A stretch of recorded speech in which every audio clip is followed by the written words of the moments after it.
Right, so it's a notion nobody on the planet wants to think about, but when you destabilise a nation in the Middle East, when you end up leaving a political vacuum, then the seeds of terror end up being sown once again, and we have plenty of historical precedent that we can point to that proves that. So it seems to be the case in Syria.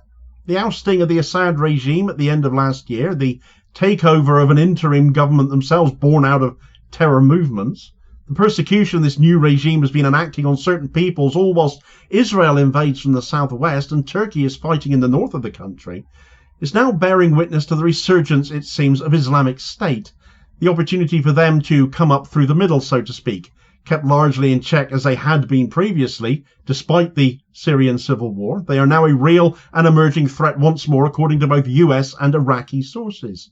Western-backed regime change in the Middle East once again enables terror to flourish. When will our leaders ever learn? Right, so the fall of Syrian President Bashar al-Assad's regime back in December of last year marked a turning point in the Middle East, but not the one, as we've since been bearing witness to, that many of us had hoped for. Instead of ushering in an era of stability and democracy, the power vacuum left by Assad's ouster has instead created fertile ground for the resurgence of Islamic State, or ISIS, the terrorist organisation that once controlled vast swathes of Syria and Iraq. And of course this resurgence will no doubt have some of us casting our minds back, some of us who are old enough, to when we've seen this before. History yet again repeating itself, it seems, since terrorism does thrive in political vacuums.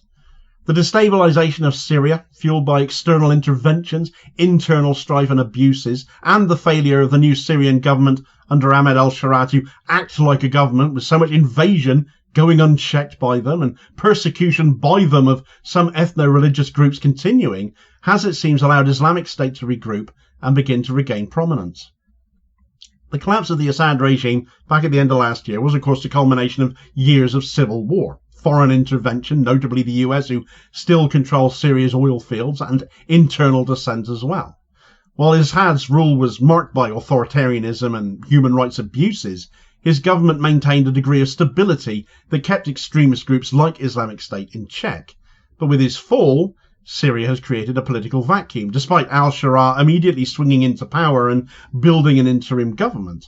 But it has been a government that has not united the nation. It has driven its own divisions with its own abuses. And considering the new government is built on the backs of Al-Qaeda and Islamic State as well as other various terror groups, there's little surprise. In actual fact, there shouldn't be very much surprise in this. And it remains an open question, therefore, as to whether this interim government has the wherewithal or the authority capable of maintaining order, when elements of it are still themselves adding to the disorder. The power vacuum has, it would appear, allowed Islamic State to re-emerge from the shadows and begin rebuilding again.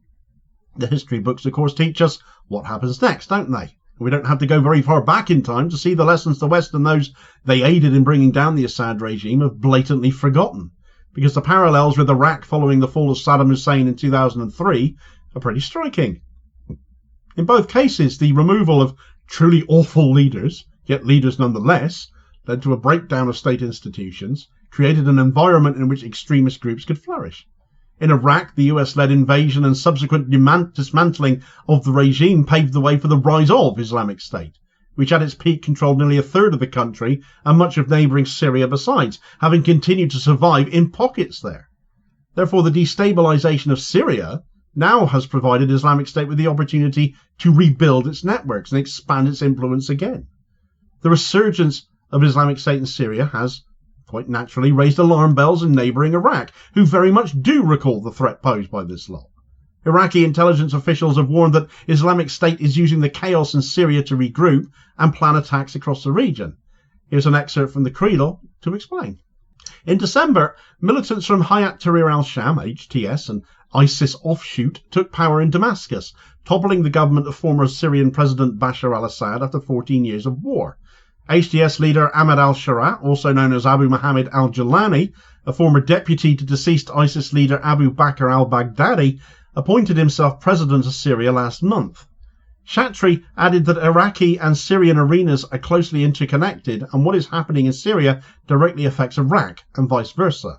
And Iraq has sent clear security messages to Syria about the threats posed by some extremist groups. as Iraq has been harmed in the past period by sending suicide bombers and narcotics across the border. Chantry explained that Iraq attaches special importance to the issue of fighting the terrorist ISIS gangs, as there are still cells affiliated with these gangs in areas such as the desert of Homs and the Levant. He pointed out that there are about 30,000 displaced people in Syrian camps from 60 nationalities, in addition to 9,000 ISIS members detained in prisons under the control of the Kurdish-led Syrian Democratic Forces, SDF, in the country's northeastern Hasakah Governorate. Among these are 2,000 Iraqis. We want to know how the new Syrian administration will deal with this file, Chantry stated. The international community cannot therefore afford to ignore the lessons of the past. The failure to address the root causes of extremism and stabilise conflict zones will only lead to more violence and suffering. But that requires time and money, doesn't it? And when too often wars are made just to boost the profits of arms manufacturers, it seems, it's false economy that ends up measured in lives and atrocity, and well, I suppose even more war then follows and even more profits for those same arms manufacturers. It's just a story that keeps perpetuating itself. The destabilisation of Syria cannot be understood without examining the role of some of the external actors involved in this, including Israel, of course, because it always comes back to them, doesn't it? While Israel has long viewed Assad as a threat, its involvement in the Syrian conflict has been driven by a desire to counter Iranian influence and support rebel groups opposed to the regime. However, Israel's actions have contributed to the fragmentation of Syria and the weakening of state institutions there, their incessant bombing of the country not helping, creating conditions conducive to the resurgence of Islamic State too. Israel's airstrikes on Syrian territory have further destabilised the country and undermined efforts to restore order. Their invasion in the southwest definitely not helping that either, and certainly not helped on top of that by Al Sharaa doing next to nothing to stop them. The new Syrian government led by Al Sharaa has also failed to address the threat posed by Islamic State, though given his own background is grounded in Islamic State as well. The origins of his HTS group lie with them, a wanted man himself as he was until the West decided to rehabilitate his image and stick him in a suit. But given that how dedicated he is to bringing these groups into line, brings it into question, doesn't it? Certainly, since taking power, Al Sharaa's administration has struggled to establish control over the country, with large areas remaining outside its authority, not helped by the likes of Israel, of course, notably. But the government's inability to provide security, therefore, and to rebuild its infrastructure and deliver basic services, whilst it seems intent on continuing to persecute minorities, is all adding to the erosion of its legitimacy and creating opportunities for Islamic State to exploit either by accident or design even further. Instead of focusing on stabilising Syria and addressing the grievances of his people that may in themselves fuel extremism, his government has been preoccupied with consolidating power and suppressing any dissent, extremism doing as extremism does. Looking inwards, and Islamic State appear to be quickly exploiting this. The resurgence of Islamic State has also prompted concerns to be voiced by the US presence in Syria as well, with American forces conducting airstrikes and supporting local allies in the fight against the group. An excerpt from the Financial Times, of all places, lays bare what is literally happening right now. In the past 2 weeks, US forces have struck more than 75 ISIS targets during 2 waves of attacks targeting jihadi leaders and camps in the fractured Arab state. They have killed at least 12 militants and bombed areas previously controlled by regime forces and Russia, one of ousted President Bashar al-Assad's main foreign backers. General Michael Kurilla, the head of the US Central Command, also visited northeastern Syria to meet American troops and the Syrian Democratic Forces, Washington's main local ally in the fight against ISIS. The flurry of military activity, which began hours after Assad fled to Moscow as rebels seized Damascus on December 8th, underscores US concerns that ISIS will use the void created by the regime's spectacular collapse to reconstitute. The single biggest risk I see is that ISIS comes back, because ISIS wants to take advantage of any vacuum or instability in Syria following a civil war, US National Security Advisor Jake Sullivan said on Thursday. A further concern is in relation to all the Islamic State prisoners held in detention in Syria as well. Thousands of Islamic State detainees are held in northern Syria by and guarded by Kurdish-led forces, as was aforementioned, themselves currently involved in fighting Turkey.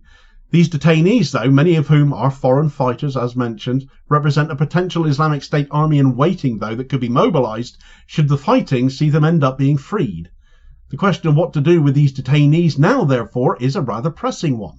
Repatriating them to their countries of origin to be dealt with by their legal systems would remove them from risk of being recruited again in Syria and see them face justice for their crimes in their countries of origin instead of just being abandoned. Shamima Begum now springs to mind.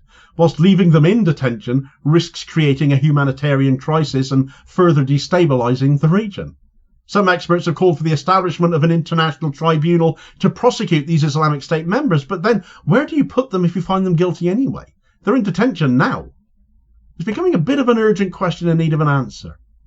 The lessons of history are clear and clearly haven't been learned, especially disturbing for those of us who've seen it all happen before in Iraq. Terrorism thrives in chaos, and Syria is full of that right now from all angles, and there's no simple solutions in sight to any of it. Speaking of that instability, though, Syria and Israel are now, to all intents and purposes, at war with each other now. Al Sharaa might still be rather quiet about it, but Israel are flat refusing to leave Syrian territory they've seized, and with militias of locals in Syria taking matters into their own hands to deal with this now, is one more example of the turmoil Syria is now in. Get all the details on that latest Israeli escalation in this video recommendation here as your suggested next watch. Please do also hit like, share and subscribe before you do so, though, so as to ensure you don't miss out on all new daily content, and support the channel whilst you're at it, which is massively appreciated. And I will hopefully catch you on the next vid. Cheers, folks.